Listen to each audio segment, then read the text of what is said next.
All right, I arrived here at the distribution center and just got the plywood loaded onto the truck.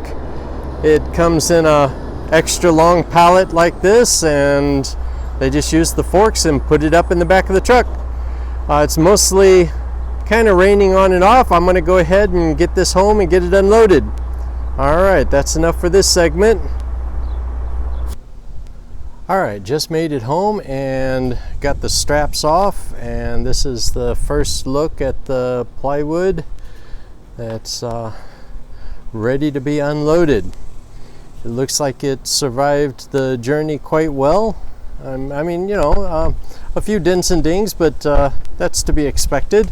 All in all, I think it was packed up very well and survived quite well. There was a piece of cardboard covering the entire top, and it was all strapped down very nice.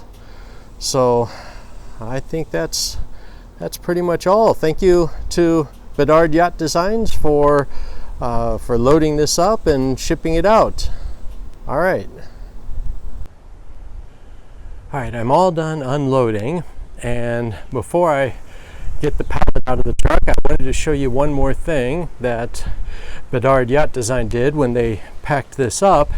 Is they added a sacrificial sheet of plywood on the bottom and on the top. So all of this tear out that you see up front there is actually to the piece that was designed to take most of the damage, and the sheet of plywood that was sitting right on top of this arrived in perfect condition. So thank you again for the great packing, and if anybody is looking to buy some marine plywood, I highly recommend bedardyachtdesign.com, and I'll put a link to that website in the description. All right, bye.